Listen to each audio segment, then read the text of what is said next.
Hello વિદ્યાર્થી મિત્રો, કેમ છો બધા?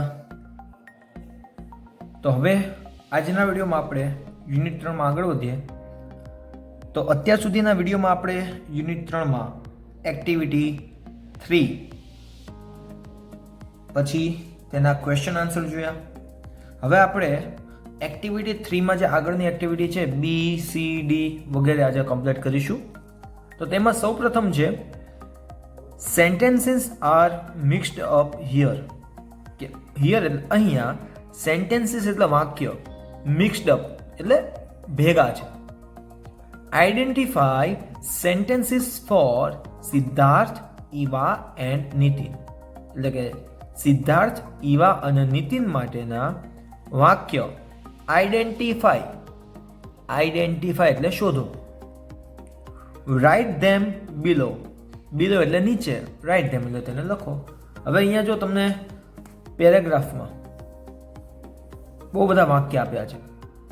તો આ વાક્યમાંથી અમુક વાક્ય સિદ્ધાર્થ બોલે છે, અમુક ઈવા બોલે છે અને અમુક નિતિન બોલે છે. તો હવે આપણે વાક્યને જોવાના છે અને આપણે અહીંયા લખવાના છે. જે અહીંયા આપ્યા છે ને લાઈન કે સિદ્ધાર્થ, ઈવા, અને આ ટેક્સ્ટ બુક છે તો ટેક્સ્ટ બુકના બાજુના પેજ ઉપર જો અહીંયા નિતિન માટે આપ્યું છે, અહીંયા કંઈક છે, થેન્ક યુ અહીંયા, બરાબર. તો આપણે આ ત્રણેય માટે વાક્ય લખવાના છે. હવે હું ટેક્સ્ટ બુકને વારંવાર મારે વિડીયોમાં આમ લઈ જવું એના કરતાં હું છે ને અહીંયા નિતિન માટેના જે સેન્ટેન્સ છે તેની માટે અહીંયા લખી દઉં કે જે નિતિન બોલશે તે વાક્ય આપણે અહીંયા લખીએ નીચે, એટલે આપણને સરળતા પડે. તો એક એક વાક્ય જોતા જાઓ અને કોણ બોલે છે તે વિચારીને સિદ્ધાર્થ, ઈવા અને નિતિન માટેના જે અહીંયા અલગ અલગ ગ્રુપ આપ્યા છે એમાં લખતા જવાના. તો પહેલી લાઈન આપણે વાંચીએ. I will never insult my students. હું કોઈ દિવસ મારા વિદ્યાર્થીઓનું અપમાન નહીં કરું. તો હવે આ વાક્ય કોણ બોલ્યું હતું યાદ કરો, સ્ટોરી યાદ કરો. તો તમે કહેશો સિદ્ધાર્થ. તો અહીંયા આપણે લખશું કે આ વાક્ય કોણ બોલે છે? સિદ્ધાર્થ. તો અહીંયા સિદ્ધાર્થના અહીંયા કોલમમાં આપણે લખીએ કે પહેલું સેન્ટેન્સ બોલે છે ને કે I will never insult the students.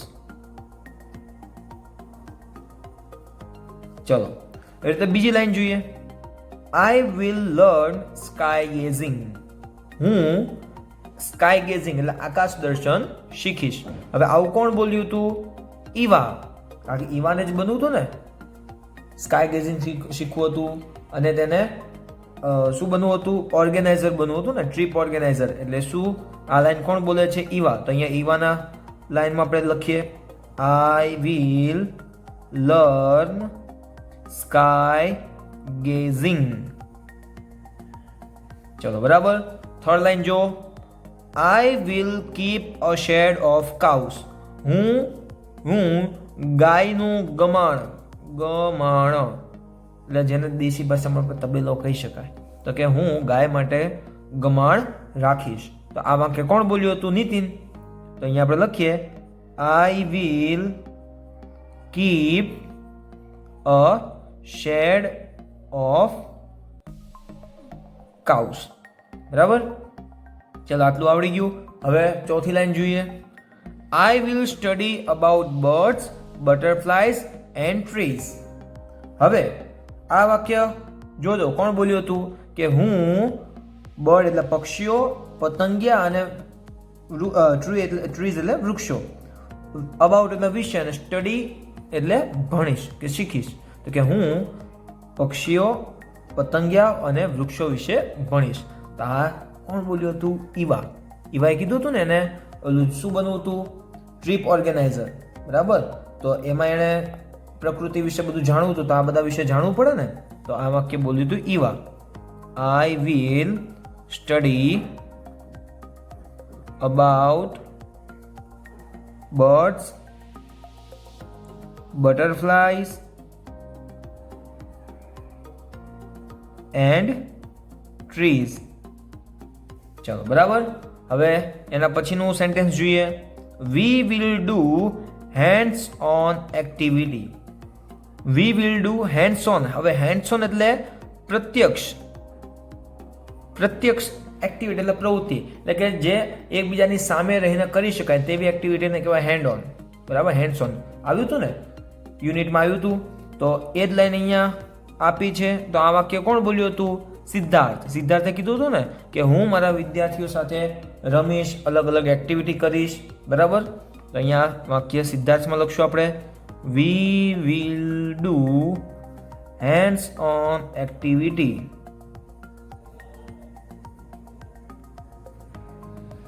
ચલો પછી જો I will have time table free life, કે મારી પાસે ટાઈમ ટેબલ મુક્ત જીવન હશે. તો આ વાક્ય નીતિન બોલ્યો હતો, એને ફાર્મર બનવું હતું ને, એટલે અહીંયા આપણે લખીએ નીતિનમાં, I will have time table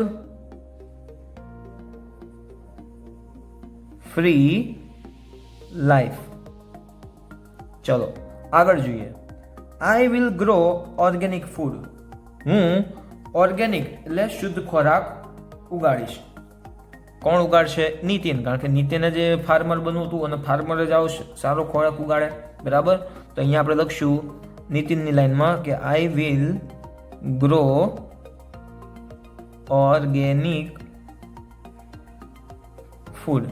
ચલો આગળ જો, I will go out with my students, હું મારા વિદ્યાર્થીઓ સાથે બહાર જઈશ.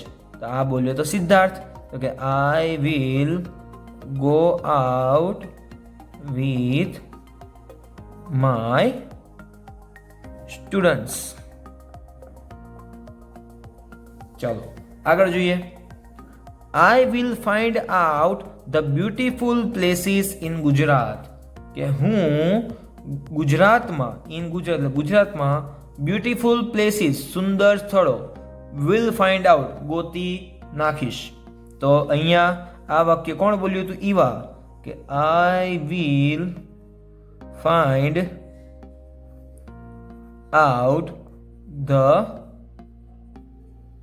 બ્યુટીફુલ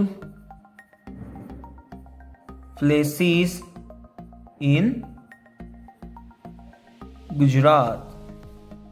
ચલો હવે કોણ કઈ લાઈન એવા? અરે I will enjoy community life, હું એક કોમ્યુનિટી લાઈફ, કોમ્યુનિટી એટલે શું ખબર? એક સમુદાય. એટલે કે કોમ્યુનિટી એટલે અહીંયા આપણે લખીશું કે ફેમિલી લાઈફ. કોમ્યુનિટી એટલે સમુદાય. બરાબર, કે જે લોકો સાથે રહે તેની વાત કરે છે. તો આ વાક્ય કોણ બોલે? તો કે ભાઈ નીતિન. શું બોલે? કોણ બોલે? નીતિન. તો અહીંયા આપણે લખશું I will enjoy community life. બરાબર. ચલો હવે આગળ જોઈએ. I will have healthy food, air and drink, કે મારી પાસે સારો ખોરાક, હવા અને પાણી હશે. તો એ લાઈફ પણ કોણ બોલશે? નીતિન. તો આ લાઈન તમે અહીંયા કન્ટિન્યુ કરી નાખજો નીતિનમાં, આઈ વિલ હેવ વાળી લાઈન. બરાબર. તો આ હતી એક્ટિવિટી બી. એક્ઝામમાં ક્યાંય એવું પૂછાય નહીં, પરંતુ આ તો તમને ખાલી વાક્યને અલગ અલગ કરતા આવડે તેની માટે હતું. ઓકે, એટલે વધારે આની અંદર કોઈ ડિટેલમાં ચર્ચા કરવાની જરૂર નથી. તો હવે આપણે આગળની એક્ટિવિટી જોઈએ કે તેમાં આપણને શું આપ્યું છે. હા તો વિદ્યાર્થી મિત્રો, હવે આપણે આગળની એક્ટિવિટી સી જોઈએ.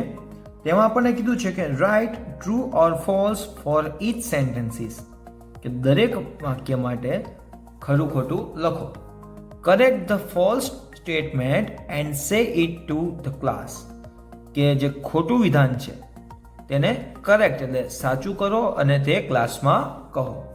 તો અહીંયા આપણે ટ્રુ ફોલ્સ જ લખવાના છે કે કયું સેન્ટેન્સ ટ્રુ છે અને કયું ફોલ્સ છે. અને આમાં એવું કીધું છે કે જો જે વાક્ય ફોલ્સ હોય તો તેને સુધારીને સાચું વાક્ય કહેવાનું છે, કે સાચું વાક્ય શું આવી શકે. તો આપણે પહેલું જોઈએ. Siddharth will insist pin drop silence in his class, કે સિદ્ધાર્થને તેના ક્લાસમાં પિન ડ્રોપ સાયલેન્સ એટલે નીરવ શાંતિ, ઇન્સિસ્ટ એટલે આગ્રહ કરવો, કે સિદ્ધાર્થ તેના ક્લાસમાં નીરવ શાંતિનો આગ્રહ કરશે. તો આ વાક્ય તો કેવું કહેવાય? ફોલ્સ. કારણ કે સિદ્ધાર્થને તો શું જોઈતું હતું? કે તેના ક્લાસમાં ચીયરફુલ વોઇસીસ એને જોતા હતા, કે તે એવો આગ્રહ નહીં રાખે ભાઈ વિદ્યાર્થીઓ એકદમ શાંત બેસી રહે. એટલે આ સેન્ટેન્સ કેવું છે? ફોલ્સ. કરેક્ટ આન્સર શું આવે? Siddharth will not insist pin drop silence in his class. બરાબર. હવે બીજું જો, Eva will learn sky gazing. Eva આકાશ દર્શન શીખશે. તો આ વાક્ય તો કેવું છે? ટ્રુ છે, સાચું છે. તો પછી થર્ડ જોઈએ, Nitin will use only chemical fertilisers. એટલે કે નિતિન ઓનલી એટલે ફક્ત કેમિકલ ફર્ટિલાઇઝર રાસાયણિક ખાતર યુઝ એટલે વાપરશે. આ વાક્ય તો ખોટું છે. તે તો કેવું વાપરશે? ઓર્ગેનિક. કેવું વાપરશે? ઓર્ગેનિક. ઓર્ગેનિક એટલે શુદ્ધ. બરાબર. તો એ રાસાયણિક ખાતર વાપરશે નહીં. તો આ વાક્ય કેવું આવશે? ફોલ્સ. વાક્ય કેવું આવે? ફોલ્સ. તો ચોથું જોઈએ, Siddharth will become a friend to his students. Siddharth તેના વિદ્યાર્થીઓનો મિત્ર બનશે. તો આ વાક્ય છે ટ્રુ, કારણ કે તે ફ્રેન્ડ બનીને તેના વિદ્યાર્થીઓ સાથે રહેવા માંગતો હતો. બરાબર. આગળનું સેન્ટેન્સ જોઈએ, Eva will not earn good money. કે ઈવા સારા રૂપિયા, સારા પૈસા કમાઈ શકશે નહીં. તો આ વાક્ય છે ફોલ્સ. તેને જે ટ્રીપ ઓર્ગેનાઇઝર બનવું હતું, ટ્રેકિંગ ઓર્ગેનાઇઝર, તો તેમાં તો સારા પૈસા મળે છે. બરાબર. એટલે અહીંયા લખ્યું કે ઈવાને સારા પૈસા મળશે નહીં. તો આ સેન્ટેન્સ કેવું બને? ફોલ્સ બને. ઓકે. તો ટ્રુ અને ફોલ્સ આપણે જોઈ લીધા.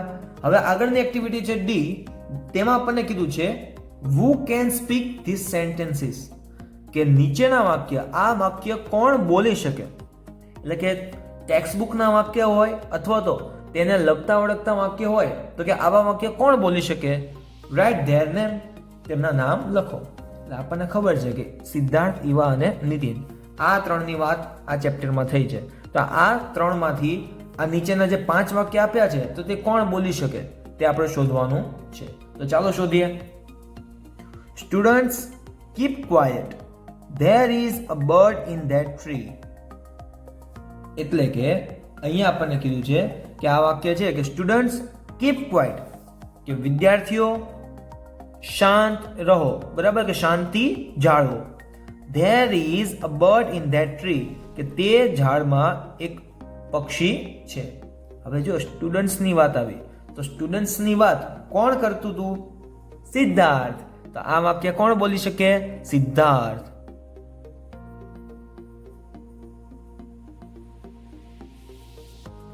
હવે બીજું વાક્ય જુઓ, friends we will go for a movie on 26th જાન્યુઆરી. કોણ બોલે છે? ફ્રેન્ડ્સ. આવું કોણ બોલી શકે? કે ફ્રેન્ડ્સ એટલે મિત્રો, આપણે બધા. વી વિલ ગો, આપણે જશું. ફોર અ મૂવી એટલે મૂવી જોવા માટે. ઓન 26th જાન્યુઆરી. કે આવું કોણ બોલી શકે? કોણ બોલી શકે? સિદ્ધાર્થ. સિદ્ધાર્થ જે તેના જે સ્ટુડન્ટ છે તેની જોડે બહાર જેવું ગમતું હતું ને, એ કહેતો હતો ને સિદ્ધાર્થ કે હું મારા વિદ્યાર્થીઓ સાથે બહાર ફરવા જઈશ. તો આ વાક્ય કોણ બોલી શકે? સિદ્ધાર્થ. બરાબર. તો આ વાક્ય પણ સિદ્ધાર્થ બોલી શકે. ત્રીજું જો, we use only organic fertilisers. અમે ફક્ત શુદ્ધ ખાતર વાપરશું. તો આ વાક્ય કોણ બોલે? નિતિન. કારણ કે નિતિનને ફાર્મર બનવું હતું ને, ફાર્મર જ હોય તો એ ખાતરની વાત કરે. બરાબર. હવે જો આગળ, Divyesh will you please distribute these word cards to each group. કે દિવ્યેશ, will you please, શું તું મહેરબાની કરીને, ડિસ્ટ્રીબ્યુટ એટલે વહેંચવું, ધીસ એટલે આ, વર્ડ કાર્ડ એટલે શબ્દોના કાર્ડ, ટુ ઈચ ગ્રુપ દરેક ગ્રુપને. એટલે કે સ્કૂલમાં, ક્લાસમાં જે દરેક ગ્રુપ હોય, બરાબર, તો એ ગ્રુપના વિદ્યાર્થીઓને તું આ વર્ડ કાર્ડ ડિસ્ટ્રીબ્યુટ કરી શકે. તો આવું કોણ બોલે? સિદ્ધાર્થ.